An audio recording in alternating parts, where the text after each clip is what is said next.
चलते चलते way one के अंधकार से निकलकर ऐसे स्थान पर पहुंचे जो भगवान भास्कर के दिव्य प्रकाश से आलोकित हो रहा था, और सामने नाना प्रकार के सुंदर वृक्ष, मनोरम उपत्यका एवं मनोमुग्धकारी दृश्य दिखाई दे रहे थे। रामचंद्र ने विश्वामित्र से पूछा, हे मुनिराज, सामने पर्वत की सुंदर उपत्यकाओं में हरे हरे वृक्षों की जो लुभावनी पंक्तियां दृष्टिगत हो रही हैं, उनके पीछे ऐसा प्रतीत होता है कि जैसे कोई आश्रम है। क्या वास्तव में ऐसा है या यह मेरी कल्पना मात्र है?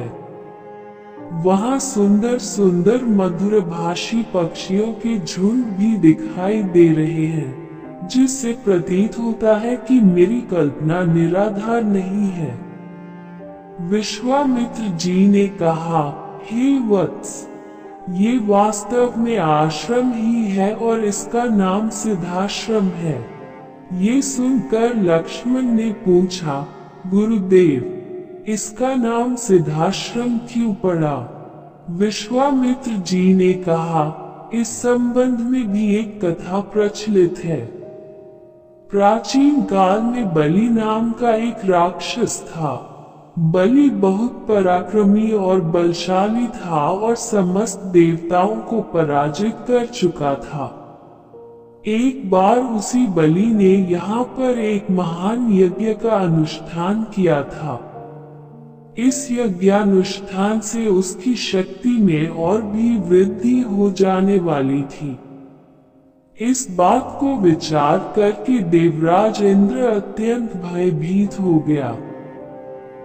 इंद्र समस्त देवताओं को साथ लेकर भगवान विष्णु के पास पहुंचा और उनकी स्तुति करने के पश्चात उनसे प्रार्थना की, हे त्रिलोकीनाथ, राजा बलि ने समस्त देवताओं को परास्त कर दिया है और अब वह एक विराट यज्ञ कर रहा है। वह महादानी और उदार हृदय राक्षस है। उसके द्वार से कोई भी याचक खाली हाथ नहीं लौटता। उसकी तपस्या, तेजस्विता और यज्ञादि शुभ कर्मों से देवलोक सहित संपूर्ण ब्रह्मांड कांप उठा है। यदि उसका ये यज्ञ पूर्ण हो जाएगा तो वह इंद्रासन को प्राप्त कर लेगा। इंद्रासन पर किसी राक्षस का अधिकार होना सुरों की परंपरा के विरुद्ध है।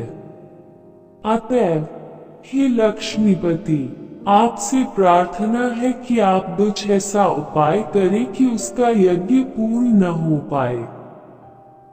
उनकी इस प्रार्थना पर भगवान विष्णु ने कहा, आप सभी देवता निर्भय और निश्चिंत होकर अपने अपने धाम में वापस चले जाएं। आप लोगों का मनोरथ पूर्ण करने के लिए मैं शीघ्र ही उपाय करूंगा। देवताओं के चले जाने के बाद भगवान विष्णु वामन बौने का रूप धारण करके वहां पहुंचे जहां पर बलि यज्ञ कर रहा था। इस बौने किंतु परम तेजस्वी ब्राह्मण से राजा बलि अत्यधिक प्रभावित हुए और बोले, विप्रवर, आपका स्वागत है, आज्ञा कीजिए, मैं आपकी क्या सेवा कर सकता हूँ। बलि के इस तरह कहने पर वामन रूपधारी भगवान विष्णु ने कहा, राजन, मुझे बैठकर भगवान का भजन करने के लिए सिर्फ 2.5 चरण भूमि की आवश्यकता है। इस पर राजा बलि ने प्रसन्नता पूर्वक वामन को 2.5 चरण भूमि नापने की अनुमति दे दी।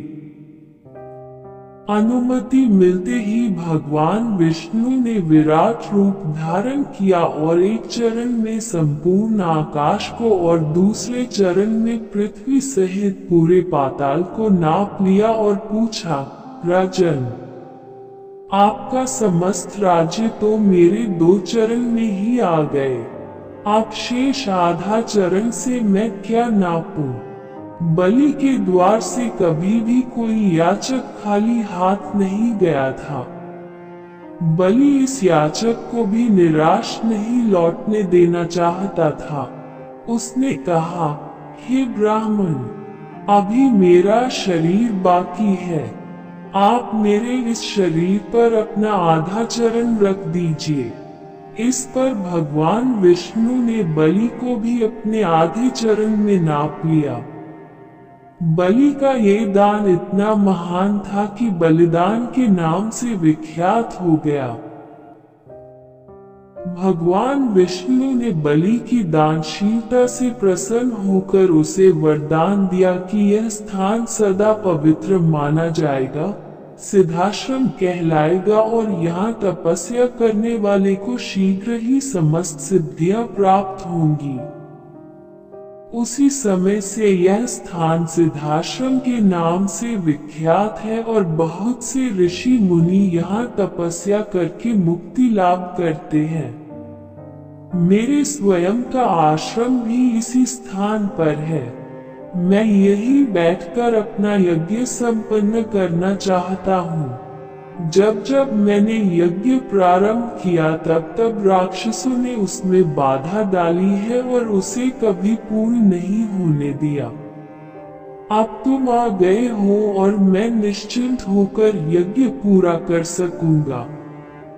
इस प्रकार की बातें करते हुए विश्वामित्र ने राम और लक्ष्मण के साथ अपने आश्रम में पदार्पण किया।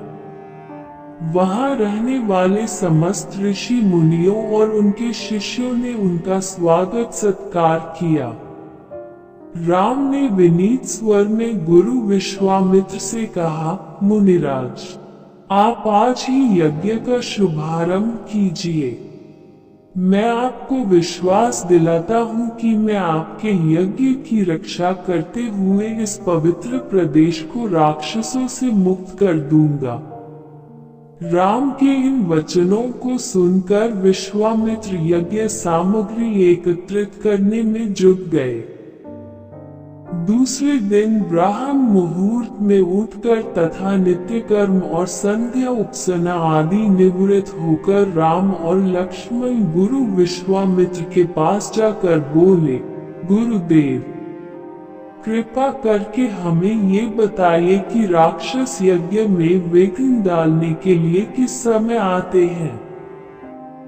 ये हम इसलिए जानना चाहते हैं कि कहीं ऐसा न हो कि हमारे अनजाने में ही वे आकर उपद्रव मचाने लगे। दशरथ के वीर पुत्रों के इन उत्साह भरे इन वचनों को सुनकर वहां पर उपस्थित समस्त ऋषि मुनि अत्यंत प्रसन्न हुए और बोले, हे रघुकुल भूषण राजकुमारों, यज्ञ की रक्षा करने के लिए तुमको आज से 6 दिनों तथा रात्रियों तक पूर्ण रूप से सावधान मुद्रा में और सजग रहना होगा। इन 6 दिनों में विश्वामित्र जी मौन होकर यज्ञ करेंगे। इस समय भी वे तुम्हारे किसी भी प्रश्न का उत्तर नहीं देंगे क्योंकि वे यज्ञ की दीक्षा ले चुके हैं। सूचना पाकर राम और लक्ष्मण दोनों भाई अपने समस्त शस्त्रास्त्रों से सुसज्जित होकर यज्ञ की रक्षा में तत्पर हो गए। 5 दिन और 5 रात्रि तक वे निरंतर बिना किसी विश्राम के सतर्कता के साथ यज्ञ की रक्षा करते रहे, किंतु इस अवधि में किसी भी प्रकार की विघ्न बाधा नहीं आई। 6वें दिन राम ने लक्ष्मण से कहा, भाई सौमित्र, यज्ञ का आज अंतिम दिन है और उपद्रव करने के लिए राक्षसों की आने की पूर्ण संभावना है। आज हमें विशेष रूप से सावधान रहने की आवश्यकता है। तनिक भी असावधानी से मुनिराज का यज्ञ और हमारा परिश्रम निष्फल और निरर्थक हो सकते हैं। राम ने लक्ष्मण को अभी सचेष्ट किया ही था कि यज्ञ सामग्री, चमस, समिधा आदि अपने आप भभक उठे। आकाश से ऐसी ध्वनि आने लगी जैसे मेघ गरज रहे हों और सैकड़ों बिजलियां तड़क रही हों। इसके पश्चात मारीच और सुबाहु की राक्षसी सेना रक्त, मांस, मज्जा, अस्थियों आदि की वर्षा करने लगी। रक्त गिरते देखकर राम ने उपद्रवकारियों पर एक खोजपूर्ण दृष्टि डाली। आकाश में मायावी राक्षसों की सेना को देखकर राम ने लक्ष्मण से कहा, लक्ष्मण, तुम धनुष पर शरसंधान करके सावधान हो जाओ।